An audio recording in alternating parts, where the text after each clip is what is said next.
चलिए जानते हैं देश और दुनिया की सिलेक्टेड काम की और महत्वपूर्ण 20 बड़ी खबरों को सिर्फ 10 मिनट में। पर अभी तक आपने इस वीडियो को लाइक नहीं किए हैं तो लाइक कर ले, चैनल पे नए हैं तो चैनल को सब्सक्राइब कर ले, साथ में बेल आइकन भी प्रेस कर ले और वीडियो को ज्यादा से ज्यादा शेयर करें। तो चलिए बढ़ते हैं खबरों की ओर। समाजवादी पार्टी के अध्यक्ष अखिलेश यादव ने कहा कि प्रदेश की जनता ने अपने जनादेश से सपा को भाजपा का विकल्प मान लिया है।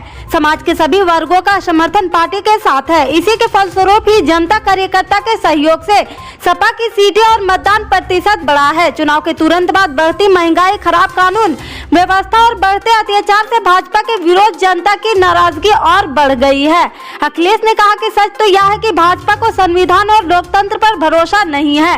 वह छल बल की रणनीति और धन बल की ताकत के आजमाइश से सत्ता में बनी रहना चाहती है। जिस तरह से भाजपा ने सरकार बनाई वह किसी से छिपा नहीं है। ईवीएम से भाजपा को चुनावी जीत मिली है, जबकि नैतिक जीत सपा की हुई है। भाजपा की ताकत पहले से घट गई। उन्होंने कहा कि प्रदेश की रणनीति में जनता ने भाजपा के विकल्प के रूप में सपा को चुनकर देश की रणनीति में बदलाव के भी संकेत दे दिए हैं। 16 मार्च को पंजाब के मुख्यमंत्री पद की शपथ लेने के तुरंत बाद ही भगवंत मान सक्रिय मोड में आ गए और एक के बाद एक कई महत्वपूर्ण फैसले ले रहे हैं। भ्रष्टाचार से जूझते पंजाब में दिल्ली की तर्ज पर ही सीएम मान ने लगाम लगाने की पहल शुरू कर दी है। मान ने भगत सिंह के शहादत दिवस पर भ्रष्टाचार के खिलाफ व्हाट्सएप नंबर शुरू करने का ऐलान किया है, जिस पर कोई भी व्यक्ति किसी अधिकारी को रिश्वत लेते हुए वीडियो अपलोड कर सकेगा और भ्रष्टाचार की शिकायत कर सकेगा। इतना ही नहीं, मुख्यमंत्री ने एक बड़े अवार्ड की भी घोषणा की है जो हर 3 महीने पर दिया जाएगा।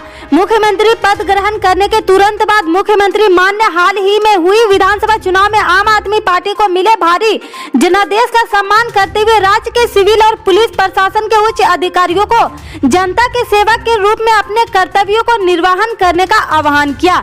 इतना ही नहीं, उन्होंने पुलिस अधिकारियों और सिविल सेवकों के लिए तिमाही आधार पर बेस्ट परफॉर्मेंस अवार्ड से सम्मानित करने का ऐलान किया है।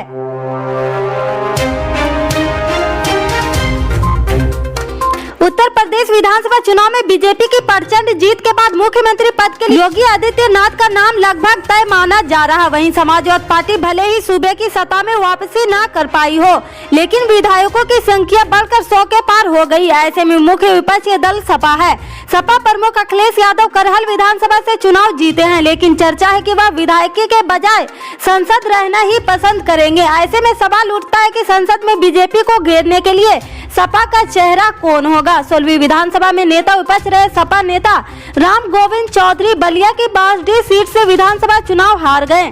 ऐसे में अब अखिलेश यादव के पास विकल्प है कि वो खुद प्रतिपक्ष नेता बने, लेकिन वो विधायक के बजाय संसद में बने रहना चाहते हैं। ऐसे में नेता प्रतिपक्ष की कुर्सी सौंपने के लिए सपा को मशक्कत करनी पड़ रही।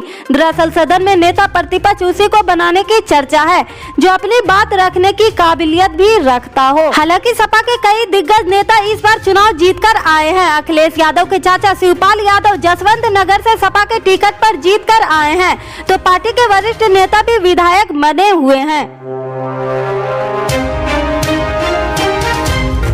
दिल्ली में एमसीडी चुनाव की तारीख का ऐलान नहीं किए जाने को लेकर आम आदमी पार्टी ने सुप्रीम कोर्ट का रुख ले लिया है। आपने कोर्ट से गुजारिश की है कि तय समय पर ही एमसीडी चुनाव कराए जाए।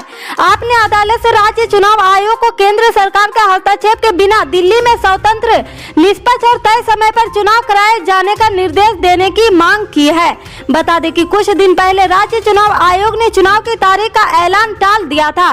बताया जा रहा है कि चुनाव की तारीख के ऐलान से ठीक पहले राज्य चुनाव आयोग को उप राज्यपाल के जरिए केंद्र सरकार को चिट्ठी मिली थी। चिट्ठी में कहा गया कि केंद्र सरकार तीनों नगर निगम को फिर से एक करना चाहती है। इसको लेकर विधायक जल्द ही संसद में पेश किया जाएगा, इसलिए अभी चुनाव नहीं कराया जाएगा। एमसीडी चुनाव की तारीख की घोषणा टलने के बाद आप लगातार केंद्र सरकार पर हमलावर है। दिल्ली के मुख्यमंत्री अरविंद केजरीवाल लगातार सरकार पर निशाना साध रहे। हाल ही में पार्टी के कार्यकर्ताओं ने सड़कों पर उतरकर केंद्र सरकार के खिलाफ प्रदर्शन भी किया था। पार्टी नेता दुर्गेश पाठक ने कहा कि चुनाव आयोग को डरा धमकाकर दिल्ली नगर निगम चुनाव 2022 को टाला जा रहा। उन्होंने कहा कि आम आदमी पार्टी संघर्षों से निकलकर आई है।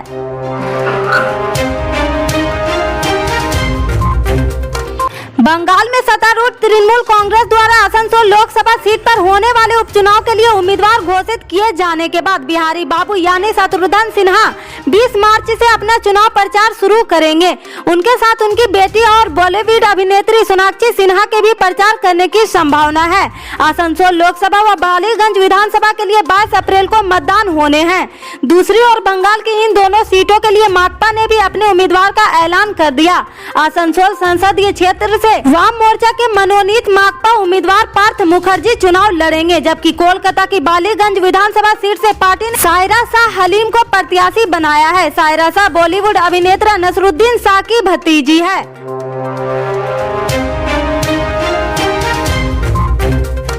बिहार की सियासत में आए दिन उतार चढ़ाव देखने को मिल रहे। हाल ही में सीएम नीतीश कुमार और विधानसभा स्पीकर विजय कुमार सिन्हा के बीच किसी तरह का विवाद खत्म हुआ है। अब लोकतंत्र जनता दल के मुखिया शरद यादव ने बड़ा ऐलान कर दिया। शरद यादव जल्द ही अपनी पार्टी एलजेडी का बिहार के पूर्व मुख्यमंत्री लालू प्रसाद यादव की पार्टी राष्ट्रीय जनता दल में विलय करने जा रहे हैं। यह जानकारी खुद शरद यादव ने दी है। शरद यादव ने कहा कि 20 मार्च को वे आधिकारिक तौर पर अपनी पार्टी एलजेडी का आरजेडी में विलय कर देंगे।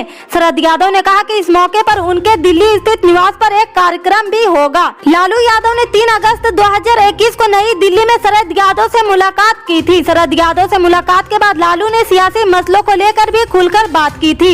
लालू यादव ने कहा कि शरद यादव का स्वास्थ्य ठीक नहीं रहने और उनके संसद न रहने से अब संसद सुनी हो गई। उस समय भी शरद यादव के पार्टी को लेकर कई बड़ी निर्णय लेने का संकेत मिल रहे थे।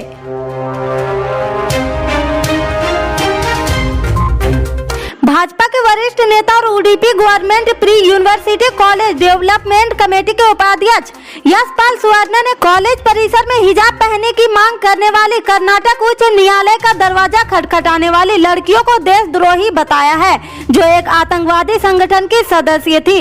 अदालत ने मंगलवार को लड़कियों द्वारा परिसर में अपनी वर्दी के साथ हिजाब पहनने की अनुमति मांगने वाली याचिका को खारिज कर दी। उनके इस तर्क को खारिज करते हुए कि हिजाब एक आवश्यक धार्मिक प्रथा है। अदालत ने हिजाब और भगवा स्कार्फ पर प्रतिबंध लगाने वाले सरकारी सर्कुलर और वर्दी की आवश्यकता को बरकरार रखा।